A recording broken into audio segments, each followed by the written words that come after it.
بسم اللہ الرحمن الرحیم۔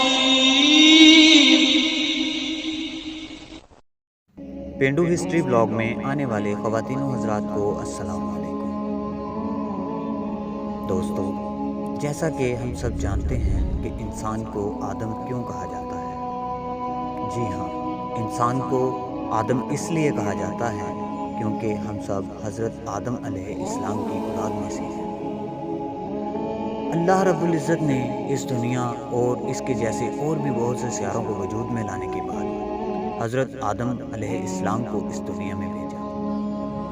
تو پیارے دوستو، آج کی ویڈیو شروع کرنے سے پہلے جو لوگ پینڈو ہسٹری بلاگ میں نئے ہیں، آپ سب سے درخواست کرتا ہوں کہ وہ چینل کو سبسکرائب کر دیں اور ساتھ میں دیے گئے بیل آئیکن کو بھی پریس کر دیں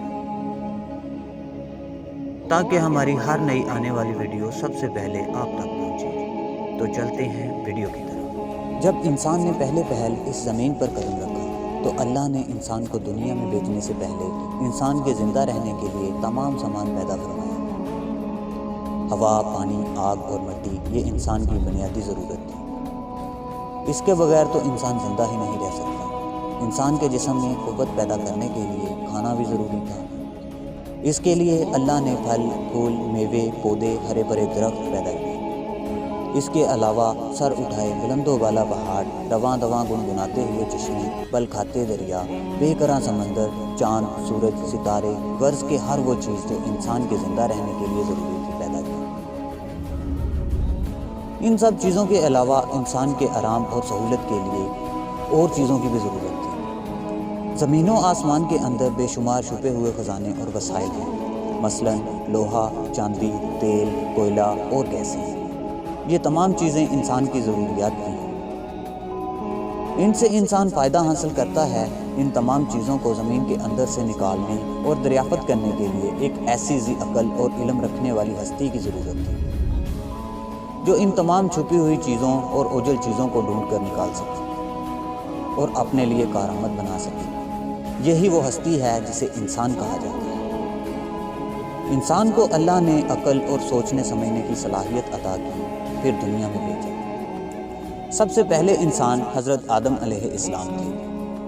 انسان کی نسل حضرت آدم علیہ السلام سے چلی اور تمام انسان حضرت آدم علیہ السلام کی اولاد ہیں۔ اللہ تعالیٰ نے حضرت آدم علیہ السلام کو پیدا کرنے کے لیے ارادہ ظاہر کیا اور فرشتوں سے کہا، میں زمین پر اپنا خلیفہ بنانے والا ہوں۔ اس پر فرشتوں نے اعتراض کیا کہ کیا آپ زمین پر انسان کو پیدا کرنے والے ہیں؟ انسان تو زمین پر فساد برپا کرے گا اور خون بہائے گا۔ ہم تو تیری پاکی بیان کرتے ہیں اور تیرا شکر بجا لاتے ہیں۔ کیا ہم عبادت کے لیے کافی نہیں ہیں؟ اللہ نے فرمایا، جو میں جانتا ہوں وہ تم نہیں جانتے۔ پھر اللہ نے خود اپنے ہاتھوں سے حضرت آدم علیہ السلام کا پتلا بنایا، اسے سنوارا اور اسے مناسب شکل دی۔ اس کے جسم کا ہر حصہ خوبصورتی کے ساتھ بنایا۔ پھر اس مٹی کے پتلے میں اللہ نے اپنی روح پھونکی۔ پھر اللہ نے فرشتوں سے پوچھا کہ چیزوں کے نام بتاؤ اگر تم سچے ہو۔ فرشتوں نے جواب دیا، ہم نہیں جانتے، سب سے زیادہ تو آپ جاننے والے ہیں، ہم تو بس اتنا ہی علم رکھتے ہیں جو آپ نے ہم کو سکھایا ہے۔ آپ بڑے علم اور برکت والے ہیں۔ اللہ نے آدم سے کہا، اے آدم، ان فرشتوں کو ان چیزوں کے نام بتاؤ۔ اللہ نے آدم کو تمام چیزوں کے نام بتا دیے تو آدم کے علم میں تمام باتیں آ گئیں۔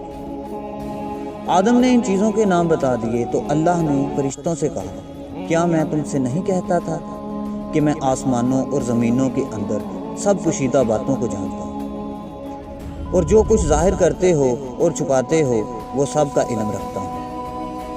اللہ تعالیٰ نے فرشتوں سے کہا کہ آدم کو سجدہ کرو۔ تمام فرشتوں نے آدم علیہ السلام کو سجدہ کیا، لیکن ابلیس نے سجدہ کرنے سے انکار کر دیا کیونکہ وہ غرور کرنے والوں میں سے تھا۔ تجھے کس چیز نے سجدہ کرنے سے روکا جبکہ میں تجھے حکم دیا تھا؟ اللہ نے پوچھا۔ ابلیس نے کہا کہ آپ نے انسان کو مٹی سے بنایا اور مجھے آگ سے پیدا کیا۔ ابلیس کے معنی مایوس اور نا امید ہونا اسی لیے کہا گیا ہے کہ جو شخص اللہ سے نا امید ہوتا ہے وہ ابلیس کے تابع ہوتا ہے۔ جو لوگ ابلیس اور شیطان کے بہکاوے میں آ جاتے ہیں وہ پشت ہمت ہوتے ہیں۔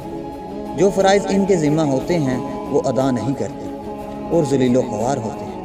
جب ابلیس نے سجدہ کرنے سے انکار کیا تو اللہ نے فرمایا تو آسمان سے اتر، تو نے تکبر کیا اور ذلیل و خوار ہوا۔ ابلیس نے کہا کہ مجھے قیامت کے دن تک مہلت دیجیے۔ اس پر اللہ نے فرمایا تجھے مہلت دی گئی۔ ابلیس نے کہا میں تیرے بندوں کو گمراہ کروں گا اور ہر طرف سے ان کو گھیرے میں رکھوں گا، وہ تیرا شکر بھی نہیں کریں گے۔ اللہ تعالیٰ نے حضرت آدم علیہ السلام کو حکم دیا کہ اے آدم، تم اور تمہاری بیوی وحشت میں رہو اور جو کچھ کھانا ہے فراغت سے کھاؤ، اور ایک خاص درخت کی طرف اشارہ کرتے ہوئے کہا کہ اس درخت کی طرف نہ جانا ورنہ تم ظالم قرار دیے جاؤ گے۔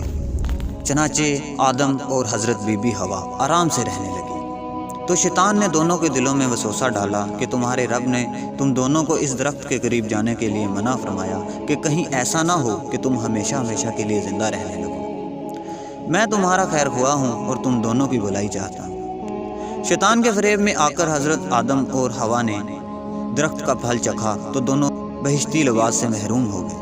ان کے جسم سے بہشت کا لباس اتر گیا، دونوں اپنے اوپر جنت کے پتے جوڑ جوڑ کر رکھنے لگے۔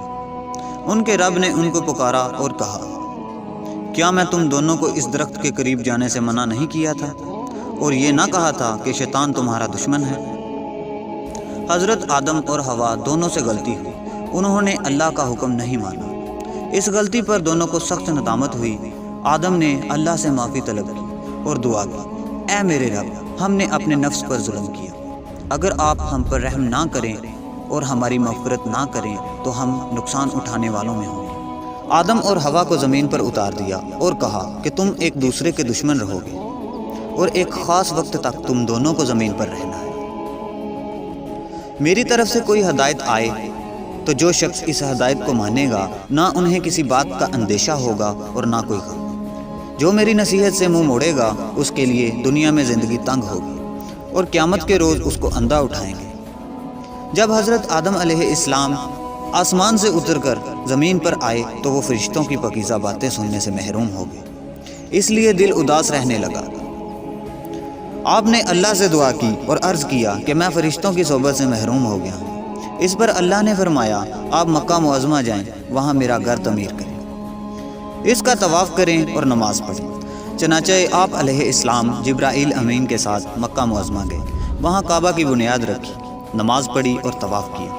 حضرت آدم علیہ السلام کے واقعے سے ہمیں سبق ملتا ہے کہ جس کام کو اللہ نے کرنے سے منع فرمایا ہے وہ نہ کریں، جو کام کرنے کا حکم دیا ہے وہی کریں۔ یہی عبادت ہے، عبادت نیکی ہے، نیکی عبادت ہے۔